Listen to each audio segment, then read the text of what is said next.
ፈልገኝም በመጀመሪያ ኤፍሬም ከዛ ባለፈ ደግሞ የሆነ ጉዳይ ላውራሽ ነው ካልከኝ ጊዜ ሰተሽ ብናወራና እኔንም በደንብ ብታይ ብትቀሪኝ በጣም ደስ ይለኛል። ዋው ያምራላ። አሪፍ ጊዜ ነበር ያሳለፋችሁት። እንዴት በነበር ቀረ እንጂ እውነት ምን ፍቅር መቅረት አልነበረበትም። ለምንድን ነው በነበር የሚቀረው? ኤፍሬም ዛሬ ምን ሆነሃል? በጣም ግራ እየገባኝ። ሄርሜላና አብርሽ ታምሩ ነበር። አንድ ላይ የምትሆኑ ደስ ይለን ነበር። ግን እንግዲህ ያው እሱ ምርጫውን መርጧል። ምንድነው አብርሃም ብትይኝ፣ አብርሃም ሲጀመር እዚህ ቤት ከአሁን በኋላ አይመጣም።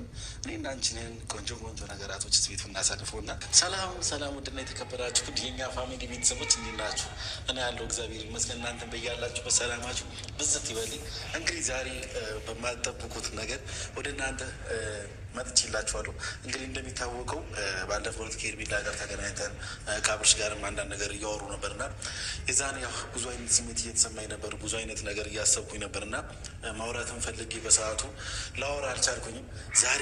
ዛሬ ሁሉም ነገር የተሰማኝን ስሜት እና ስለ ሄርሜላ ሁሉም ነገር መናገር ስለምፈልግ እናንተ በጣም ይሄ ነገር እየጠበቃችሁት ነበራችሁ አብዛኞቻችሁ። እና ሄርሜላ ቤት ናት እና ሄርሜላ እንደምመጣ አታውቅም። በድንገት ነው የሚሄድባት እና ያለው ነገር ሁሉም ነገር መናግራት ይሆናል። እንግዲህ ያው ሄርሜላ ጋር ሲኬድ ደግሞ ዝም ብሎ አይኬድም። እንደዚህ ፏ ምናምን ደመቅ ብለን የዱርዬነት መልክ ደግሞ አይመጣውም። ጸጉራችንም ያው በስነ ስርዓቱ እናቶች በሚወዱት መንገድ ጸጉራችን ተስተካክለን ሄርሜላ ይሄ ነገር ትወደዋለች ብዬ አስባለሁ። ካልወደደችውም ለእሷ አይደለም እንደዚህ በዜሮ መላጣም ራሱ እቆረጣለሁ። ይህንን ካልወደደችው ይህንን ግን ትወደዋለች ብዬ አስባለሁ። ብዙም እንደ ወንድሜ ቅረበኝ ምናምን ብዬ ባለፈው ስንታረቅ ቤቴ መተን እና ማውራት እንችላለን ምናምን ያልኩት እኮ በዚህ መስመር አይደለም እኮ። ከአብርሃም ጋር የሆነ ግጭት ኖር በመሀላችን ገብተህ ለማስታረቅ ትሞክራለህ ምናምን ነው እንጂ እኔ በዚህ መንገድ እንድታወራኝ አይደለም። እኔ ምን ያጠፋት ነገር እየተንከባከብኩሽ ነው ወይስ መንከባከብ ትያለሽ? አዲስ ነው። እኔ የወንድሙን ሚስት እንደ ራስህ ተንከባከባት ስለሚል ለዛም ነው ልንከባከብሽ የምትወጥ። ምናልባት ሜቢ አብርሃም እንክብካቤ ሰጥቶሽ ካልሆነ አላውቅም። እኔ ግን በጣም ሴት ልጅን በመንከባከብ አምናለሁ እና እስቲ ፍቃጅልኝ እንድንከባከብሽ ፈቅድልኝ። ኧረ በእግዚአብሔር እሺ ና ቁጭ በል።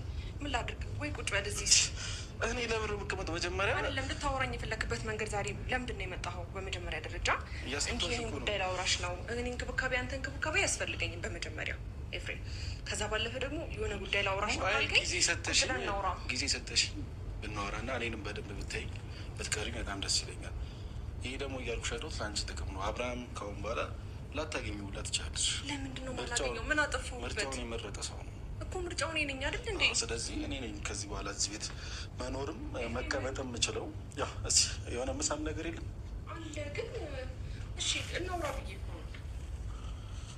እኮ እሺ ልናወራ እኮ እየሰጠሽኝ አይደለም። ይኸውልህ ኤፍሬም በጣም ግራ እየገባኝ ስለሆነ በመጀመሪያ ከአብርሃም ጋር እዚህ ቤት ብትመጣና ምሳም ሆነ ቡና ባፈላ ደስ ይለኛል። ከአብርሃም ጋር አይ ብቻሽን ላውራሽ እፈልጋለሁ ካልከኝ ደግሞ ምንም ችግር የለውም። እናወራበት ዋና ጉዳይ ንገረኝና እኔም ስራ ልወጣ ስለሆነ ስራ ልሂድ። ከዚህ በላይ መቆየቱ ተገቢ ነው ብዬ አላስብም። ኦኬ ለዛሬ ሊሆን ይችላል። ሜቢ ግን ከዚህ በኋላ እዚህ ቤት ብዙ ሰዓት ልቆይ ይችላለሁ። እኔ አብርሃም ላልሽው ነገር ደግሞ አብርሃም ጭራሽ ከነ እዚህ ቤት ላይ መጣ ይችላል። ለምን ምናልባት እንደዛ ምናልባት ሜቢ ዳይሽ እኮ ለምንድን ነው አብርሃም ለምንድን ነው እኔ ጋር የማይመጣው? ከምን አንጻር ነው እንደዚህ አይነት ፍቅር ግን አላየሁም። ለምን ወንድሙ ለምን ገጥሞት ነው እኔ ጋር የማይመጣው? ነው አላሞታ? ምንም የገጠመው ነገር የለም። እሺ ታዲያ ምንድን ነው? እስከ ዛሬ የሚያስፈልገው ነገር ነበር እና የሚያስፈልገው ነገር አገኘ። ምንድን ነው የሚያገኘው? እኔ እሱ የሚያስፈልገው ነገር ሳላደርግለት ቀረሁ። ምን አደረግ? አዎ ትንሽ አንቺ ያው እሱ የሚያስፈልገው ነገር አልሰጠሽውም ነበር። እኛም እስከ ዛሬ ባይዞ የእሱ ነገር ለማግኘት ፈልገን ነበር። አብርሃም የሚያስፈልገው ነገር ለማግኘት ፈልገን ነበር። መድኃኒቱን አገኘንለት። መድኃኒቱ ሲወስድ እኮ አሞት ነው ወይስ የምን መድኃኒት ነው? አዎ እስከ ዛሬ ታሞ ነበር። ባይዞ አብርሃም ትንሽ የአእምሮ ህመም አጋጥሞት ነበር። አሁን ግን ሰላም ነው። ይሄን እስከ ዛሬ የሚያስፈልገው ነገር ነበር ሰጥተነዋል። አብርሃም ምርጫውን መርጧል። እኔም ባይዞ ምርጬን ስለመረጥኩ ነው ወደዚህ ቤት ያቀናሁት። ሄርሜላ ጋር ልሂድ እና ከኤርሚ ጋር እስኪ አሪፍ ጊዜ ደግሞ ላሳልፍ ዝሬ ብዬ ነው። እና አንቺ ግን በጣም እያስጨነቅሽኝ ነው እንዴ? በጣም እያስጨነቅሽኝ ነው። የአይምሮ በሽተኛ ሳይሆን ትንሽ አይምሮ ያመው ነበር። እስከዛሬ ማግኘት የሚችለው ነገር ነበር፣ ግን ያው እስከዛሬ ማግኘት አልቻልንም ነበር። አሁን አግኝተን ሰጥተነዋል እና ሰላሙ ተመልሷል። አሁን ያ ሰላሙ ሲመለስ ደግሞ ወደ አንቺ ሊመጣ አይችልም። የታወቀ ነገር ማለት። ስለዚህ ያው እኔ ደግሞ መምጣት